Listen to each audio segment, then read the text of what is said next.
မင်္ဂလာပါ Workup Program Channel ကနေပြီးတော့ကြိုဆိုပါရစေဒီဗီဒီယိုမှာတော့ HTML ဆိုတဲ့နည်းပညာကိုသုံးပြီးတော့ website တွေဘယ်လိုမျိုးရေးသားရမလဲ web page တွေဘယ်လိုမျိုးဖန်တီးရမလဲဆိုတာကိုပြောပြပေးတော့မှာဖြစ်ပါတယ် website ဆိုတာဘာလဲ web page တွေဖန်တီးဖို့ဘယ်လိုနည်းပညာတွေလိုအပ်လဲဆိုတာကိုကျွန်တော်အနေနဲ့ဗီဒီယို review တစ်ခုပြုလုပ်ပေးခဲ့ပါတယ်ဒီဗီဒီယိုမှာတော့ HTML ကိုစတင်အသုံးပြုပြီးတော့ web page တစ်ခုကိုဘယ်လိုမျိုးရေးသားရမလဲ web page တစ်ခုဖြစ်လာအောင်ဘယ်လိုမျိုးရေးရမလဲဆိုတာကိုဆက်လက်ပြီးတော့ပြောပြပေးတော့မှာဖြစ်ပါတယ်အဲ့တော့ကျွန်တော်တို့အနေနဲ့ဒီ HTML ဆိုတာဘယ်လိုမျိုးအရာလဲလို့ပြန်ပြီးတော့ recap လုပ်ရမယ်ဆိုရင် HTML ဆိုတာက Hypertext Markup Language ပဲဖြစ်ပါတယ်ဒါကတော့သူ့ရဲ့ long form ပဲဖြစ်ပါတယ် HTML ကတော့ short form ဖြစ်ပါတယ်ဒီ HTML နဲ့တည်ဆောက်ထားတဲ့ web page တွေကိုမိတ်ဆွေတို့ရဲ့ကွန်ပျူတာမှာရှိတဲ့ browser တွေကနေပြီးတော့ World Wide Web လို့ခေါ်တဲ့နေရာကနေပြီးတော့ရယူပြီးတော့မိတ်ဆွေတို့မြင်အောင် user တွေမြင်အောင်ပြသလေးရှိပါတယ်အဲ့တော့ HTML က browser တွေကနေရယူရဆိုတော့ဒီ HTML Hypertext Markup Language ကိုလိုက်ရေးဖို့ဒီပြုလုပ်ဖို့ဆိုရင်မိတ်ဆွေတို့ရဲ့ကွန်ပျူတာမှာ browser တစ်ခုခုရှိထားဖို့လိုပါတယ်ဒီမှာဆိုရင်တော့ Chrome browser Microsoft Edge ဒီ Firefox ရဲ့ Opera ရဲ့ Safari ဆိုတဲ့ browser တွေရှိပါတယ်ဒီတခြား browser တွေလည်းရှိပါတယ်ကျွန်တော်ကတော့ဒီ lesson တွေပြုလုပ်သွားမယ်ဗီဒီယိုတစ်လျှောက်မှာဆိုရင်ဒီ Chrome browser နဲ့ Microsoft Edge ဆိုတဲ့ browser ကိုအသုံးပြုထားဖို့ရှိပါတယ်မိတ်ဆွေတို့အနေနဲ့ကကျွန်တော်နဲ့အတူတူလိုက်ပြီးတော့သုံးနေမယ်ဆိုရင်တော့ဒီ Microsoft Edge ပဲဖြစ်ဖြစ်ဒီ Chrome browser တစ်ခုပဲဖြစ်ဖြစ်တောင်းထားလိုက်ပါဒီနောက်ထပ်အနေနဲ့ဒီ HTML Markup Language လို့ကျွန်တော်ပြောထားတယ်ပေါ့နော်ဒီ HTML ဆိုတဲ့နည်းပညာကိုအသုံးပြုပြီးတော့ web page တွေတည်ဆောက်မယ်ဆိုတော့ HTML နည်းပညာကဘယ်လိုမျိုး structure ရှိရလဲဘယ်လိုမျိုးပုံစံရှိရလဲလို့ကျွန်တော်အနေနဲ့ပြောဖို့လိုပါတယ်ဒါကတော့ HTML ရဲ့ basic structure အခြေခံတည်ဆောက်ပုံပဲဖြစ်ပါတယ်ဒီမှာဆိုရင်ဒီ opening tag တွေ closing tag တွေနဲ့ဖွဲ့စည်းပါဝင်ပါတယ်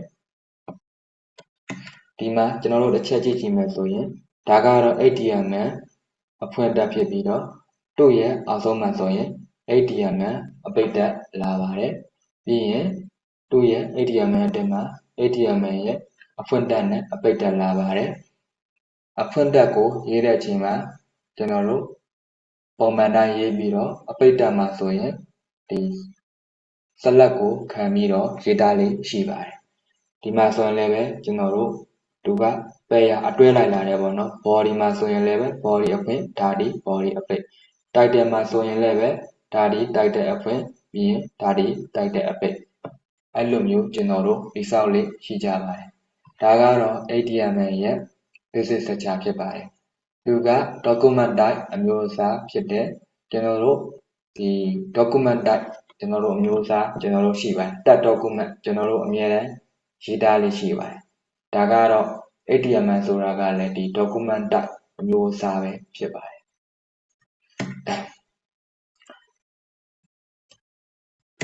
နောက်ထပ်အနေနဲ့ကျွန်တော်တို့ဘာဆက်ပြီးတော့ပြောသားမလဲဆိုတော့ဒီ web page တွေတည်ဆောက်ဖို့အတွက် HTML ကိုအသုံးပြုပြီးတော့ရေးရတယ်ဆိုတော့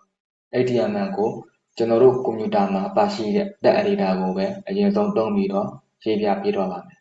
ကြည့်လိုက်ကြရအောင်အရင်ဆုံးကတော့ကျွန်တော်တို့ desktop ပေါ်မှာအရင်ဆုံး folder တစ်ခုကိုတည်ဆောက်လိုက်ပါမယ် HTML basic လို့ကျွန်တော်ပေးလိုက်မယ်ပြီးရင် text editor တစ်ခုကျွန်တော် notepad ကိုဖွင့်လိုက်မယ်မိတ်ဆွေတို့က shortcut ရှိရင် shortcut ကိုပဲနှိပ်ပြီးတော့ဖွင့်လိုက်ပါကျွန်တော်ကတော့ command line ကနေပြီးတော့အလွယ်တွန်းလိုက်ပါပြီပြီးရင်တော့သူ့ရဲ့ basic structure ဖြစ်တဲ့ document type ဖြစ်ကြောင်းကိုကြေညာမှာဖြစ်ပါတယ်ပြီးရင်တော့ HTML ခုနကမိတ်ဆွေတွေကိုပြခဲ့တဲ့အတိုင်းပဲကျွန်တော်ရေးပါမယ်ပြီးရင် HTML အဖွင့်အပိတ်ရှိရပါမယ်ပြီးရင်ဒီမှာ head အဖွင့်ပြီးရင် head အပိတ်အပိတ်မှာကျွန်တော်တို့က select ခံပြီးတော့ရေးပါတယ် ပြီးရင်ဖတ်အဖွင့်ပိတ်ထဲမှာကျွန်တော်အနေနဲ့ title ဆိုတာရှိပါတယ် title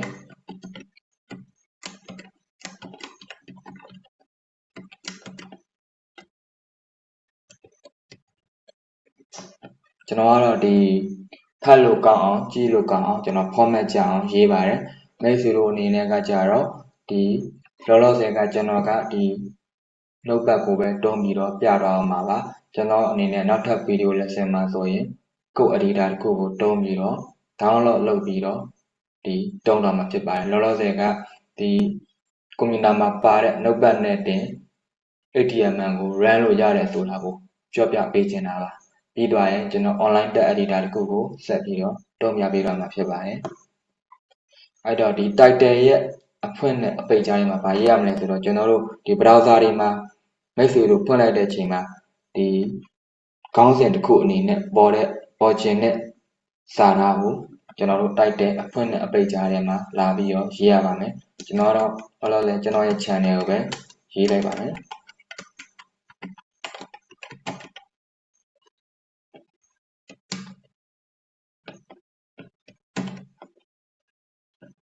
ပြီးရင် body အဖွင့်လာမယ်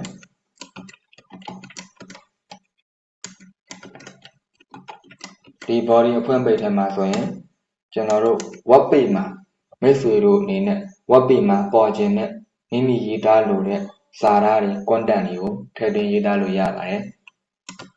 ပြန်တော့ကျွန်တော် A1 element ကိုတောင်းလိုက်ပါမယ်ဒီ body ရဲ့အသင်းထဲမှာသုံးထားတဲ့ဒီ element တွေ tag တွေအကြောင်းကိုကျွန်တော်နောက်ထပ်ဗီဒီယိုမှာအသေးစိတ်ထပ်ပြီးတော့ရှင်းပြတော့ပါမယ်လောလောဆယ်ကဒီ basic structure ဘယ်လိုမျိုးရေးသားလဲဘယ်လိုမျိုးတည်ဆောက်လဲဆိုတာကိုအရင်ဆုံးပြောပြပေးတော့ပါမယ်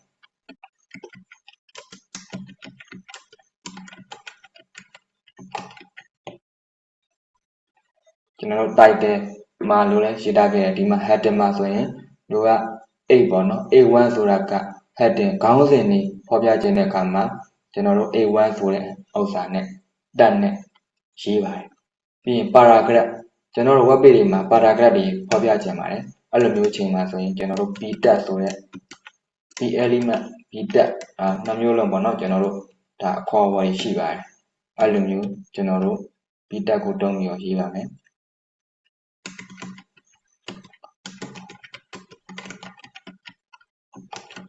Mega Po HTML CSS JS for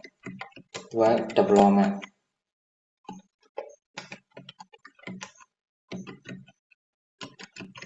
and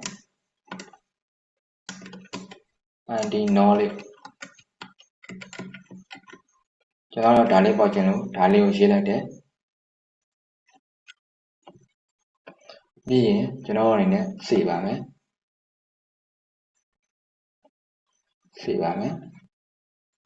ကျွန်တော်ခုနက desktop မှာစခဲ့တဲ့ folder တွေကိုတွားပြီးတော့စေပါမယ်ဒီနေရာမှာအရေးကြီးတာကတော့ဒီ HTML ဆိုတဲ့ hypertext markup language ကအသုံးပြုတဲ့ file extension ကတော့ .html ပဲဖြစ်ပါတယ်ကျွန်တော်တို့ mp3 ဆိုရင်ဒါအတန်လေးနဲ့ပတ်သက်လို့တူမှာနည်းပညာက .mp3 နဲ့ဆိုပြီးတော့ရှိပါတယ်ကျွန်တော်တို့ဗီဒီယိုတွေဆိုရင် .mp4 ဆိုတဲ့နည်းပညာတွေရှိပါတယ်ဒီမှာကတော့ web page ဖန်တီးဖို့အတွက် HTML ဆိုတဲ့နည်းပညာကိုတုံးနေတာဖြစ်တဲ့အတွက်ကြောင့်မို့ .html နဲ့စီပါတယ်ကျွန်တော် index.html လို့ပေးလိုက်ပါမယ်ဒီ index ညမှာမိတ်ဆွေတို့ကြိုက်တဲ့နာမည်ပေးလို့ရပါတယ်ပြီးရင်တော့ဒီမှာကျွန်တော် file off file လေးပြောင်းလိုက်ပါအောင်ပြီးရင် save ဒါဆိုရင်ကျွန်တော်တို့ web page တစ်ခုကိုရေးပြီးပြီလို့ပြောလို့ရပါတယ်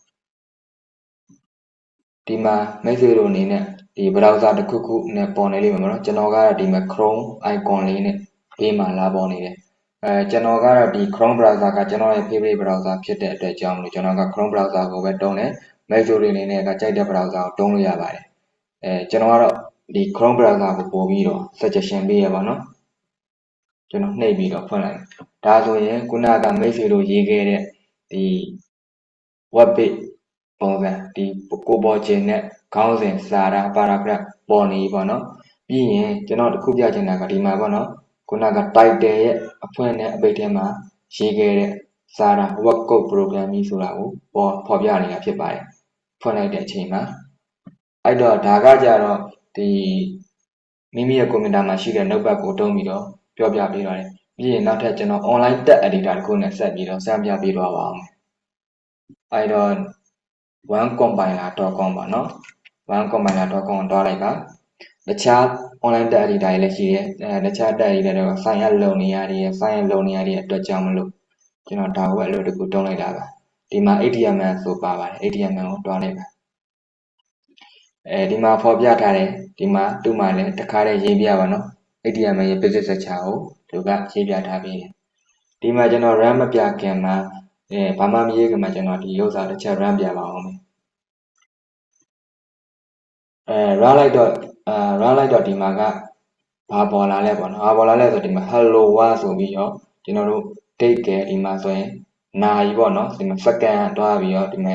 dynamic အချင်းကြောင်းဖြစ်နေရပေါ့နော်ဒါတွေကဘယ်လိုမျိုးနည်းပညာတွေပါလဲဆိုတော့ဒီ JavaScript ဆိုတဲ့နည်းပညာကိုသူကတုံးထားတာပါပြီးရင် hello world မှာဆိုရင်ဒီ color ကဒီ violet နည်းနည်းရောက်နေတယ်ပေါ့နော် violet ခန်းရောင်ပဲနည်းနည်းရောက်နေတယ်ဒါကကြတော့ CSS ဆိုတဲ့နည်းပညာကိုတုံးပြီးတော့လုပ်ထားတာပါမိတ်ဆွေတို့အနေနဲ့စပေးလေ့လာမယ်ဆို HTML မှာကဒီ content တွေကို search လုပ်တဲ့အရာကိုပဲစပြီးတော့လေ့လာရအောင်မှာဖြစ်ပါတယ်အဲ့တော့ကျွန်တော်အနေနဲ့ HTML ကိုပဲတင်အောင်မှာဖြစ်တဲ့အတွက်ကြောင့်မလို့ရှင်းပြပေးမှာဖြစ်တဲ့အတွက်ကြောင့်မလို့ဒီ JS ကိုင်းတွေကိုလောလောဆယ်ဖြတ်ထားလိုက်ပါမယ်ကျွန်တော် HTML လက်ဆင့်နေပြီးသွားတဲ့အချိန်မှာဒီ CSS နဲ့ JS ကိုဆက်ပြီးတော့ဗီဒီယိုလက်ဆင့်နေပြီးလုပ်တာဖို့ရှိပါတယ်ဒါလည်းလောလောဆယ်ကျွန်တော်ဖြတ်ထားလိုက်ပါအောင်မယ်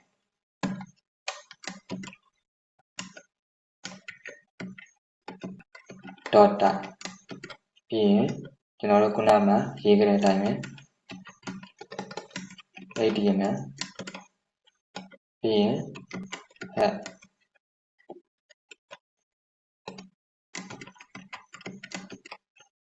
ပြီးရင် title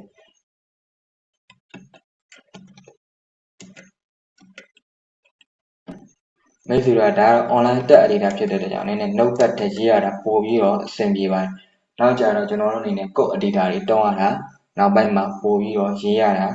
ညံသွားမယ်ပို့ပြီးတော့လွယ်ကူတော့ပါလိမ့်မယ်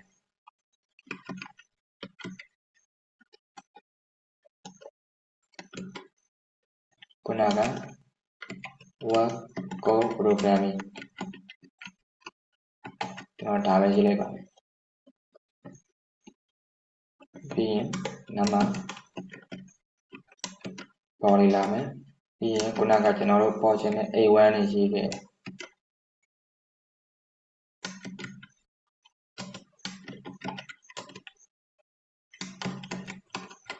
word code channel ပြီးရင် beta နဲ့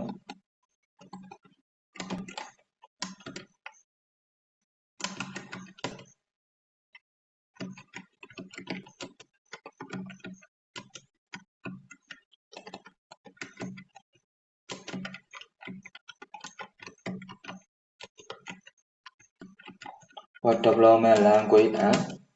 Android Android development ကျွန်တော်အနေနဲ့ဒီ lesson တွေမှာကျွန်တော် web development နဲ့ပတ်သက်တဲ့ language တွေကိုလည်းတင်ထားပေးဖို့ရှိတယ် Android development နဲ့ပတ်သက်တဲ့ဒီ language တွေကိုလည်းနောက်ပိုင်းမှာကျွန်တော်ချိန်နေရတင်ထားပေးဖို့ရှိပါတယ်ပြီးရင်ဒီလိုမျိုးကျွန်တော်ပြန်ပြီးတော့ရေးပေးခြင်းမှာပြန်ပြီး run လိုက်ပါမယ်ဒါဆိုရင်ဒါက